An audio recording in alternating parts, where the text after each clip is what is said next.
Hello friends, it's an honor to once again welcome you back to Rick's Garage. Today I have a tool review for you. It's a tool set that I'm very excited about. It's called the VibroShock Impact Socket Set 1000. It's manufactured by CTA Tools. You can get this on Amazon, Zorro, lots of places. I paid about $75 for it plus shipping. Now before I get into this review, as always, with my channel, this is a non-sponsored review. I am not associated with the CTA company, nor have I received any promotional fee. I paid for this tool set with my own money, just like you would have to. So let's open the box and I'll show you what it looks like. It's got 7 sockets, 8mm up to 14mm. It's got a ratchet type tool, but it's not really a ratchet. It's it turns, but it doesn't ratchet, and I'll show you why in a minute when I get ready to use it. Now, as the name suggests, it uses shock vibration to work nuts and bolts loose. It works best with nuts. It's used in conjunction with your air hammer. So you should have an air hammer and a air compressor to take advantage of this tool. Now, VibroShock has been around for many years. We've all used it. I've been using it since I could hold a hammer in my hand. How many times have you sprayed a rusty nut or bolt with penetrating oil and then taken a hammer and tapped it? Well, that's what you're doing. You're utilizing VibroShock. So this takes it one step further. What you do is you take your ratchet-like tool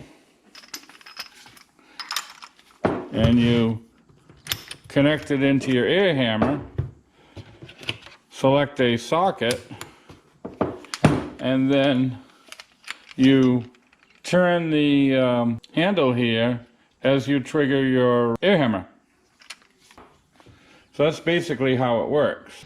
I've gone ahead, folks, and installed a special lens on my camera so you can see this up close. The reason this works is because of this little ridge you see here in the socket. That impacts the nut and causes the vibration that allows the system to work. Now, I have here a brand new bleeder nut out of one of my assortments. And when I insert the bleeder nut, you can see that the bleeder nut is not completely slip into the socket. So the shoulder is impacting the nut, thereby creating the VibroShock and causing it to loosen. So the whole secret is built into the sockets. You cannot use a standard socket with this kit because the bleeder nut would just slip all the way into it and it would have no effect. It would defeat the purpose of the vibration.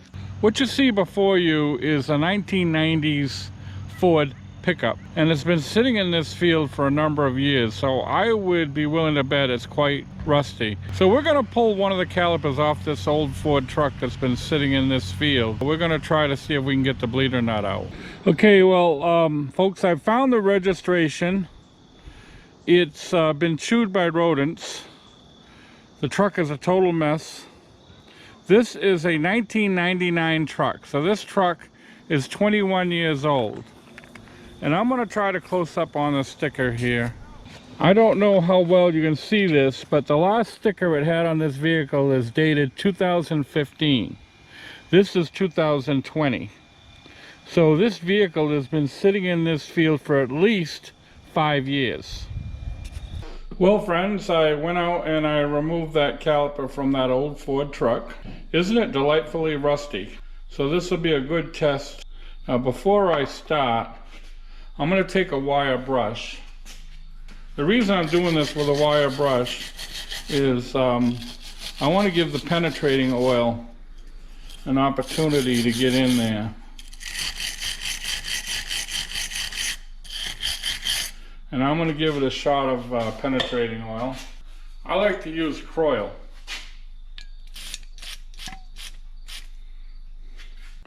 As you can see, friends, I've gone ahead and repositioned the caliper in the vise. I wanted to make sure I had it secured as well as possible. It seems I've outsmarted myself a little bit in as much as selecting a vehicle this old. As I said before, this is a 1990s truck, and as late as the 1990s, US manufacturers were still converting over to the metric system. Some components on the truck utilize standard fasteners and some utilize metric fasteners. Well, in this instance, this bleeder nut is a standard bleeder nut, meaning it's 3/8. Now the closest socket in the kit to 3/8 is 10 millimeter. It's a little bit sloppy. Now I'm not worried about rounding off the bleeder nut because it takes very little pressure to turn the nut once the vibration works. But we're not going to be forcing it very hard at all as far as turning motion. All the work's going to be done by the impact vibration. So let's give it a try, see what happens here.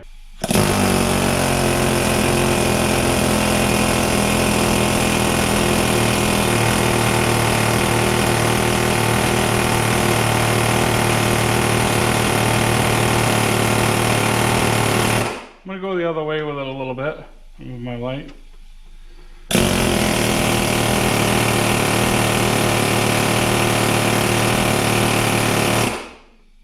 There's no danger of breaking it off because I'm not applying a lot of pressure.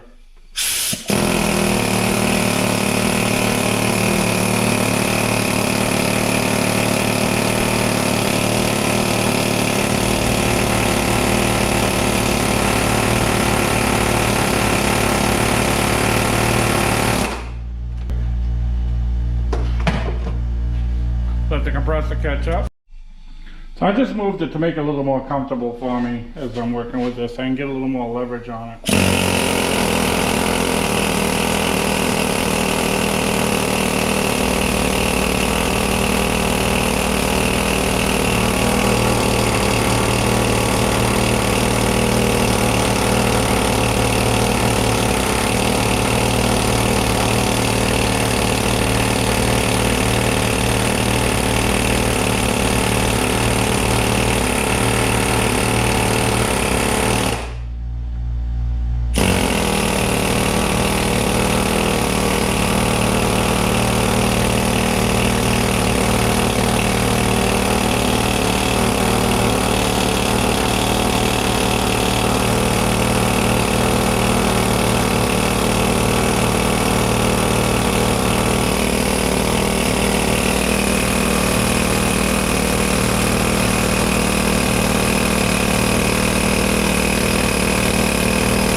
I think it's working.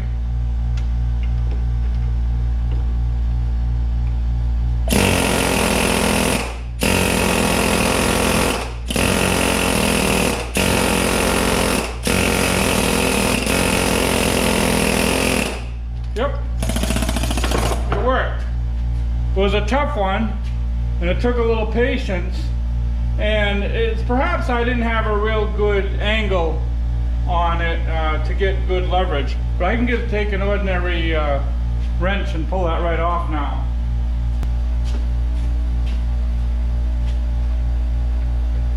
Yep, it's loose as hell. Get that bleeder nut completely out now. You wouldn't have got it out in a million years. I would have snapped it off for sure with a regular wrench.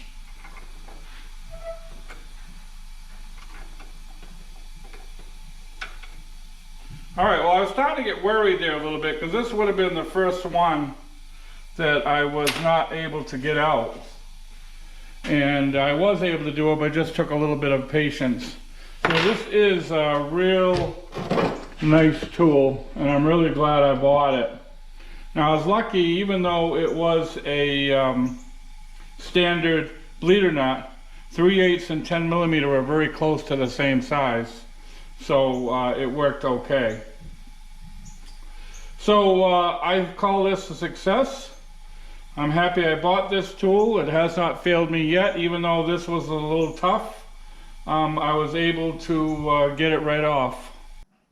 Well, friends, it took a little bit of patience, but the toolkit did not let me down. It did indeed get the bleeder nut out. I went to extreme measures to find the rustiest caliper I could possibly find, and I was worried that it would not be able to get it out, but it did. So you can rest assured that you'll never break a bleeder nut again with this kit. So I'm really glad I bought it. It used to drive me crazy the fact that I'd have to throw away a perfectly good caliper because I broke a little tiny bleeder nut. If you're able to save one caliper, the kit would more than pay for itself. They're pretty expensive these days. Now, one other thing I want to point out. This here is quite lengthy.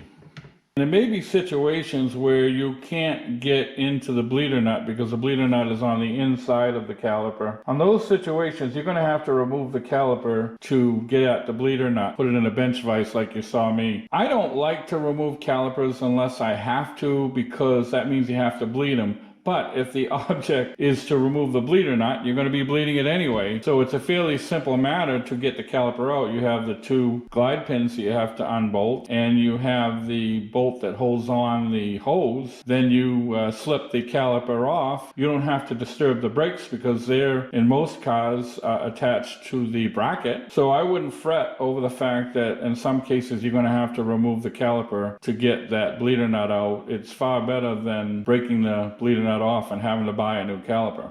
Once again, I want to thank you for watching Rick's Garage. I'll try to post a link to somewhere you can buy this kit if you're interested. Also, I'll post two videos to your left. Feel free to click on one or the other if you find them of interest. And to your right will be my avatar in the form of my trusty German Shepherd. Feel free to click on that if you wish to subscribe. So thank you very much once again for watching. And it is my sincere hope to see you all again very, very soon.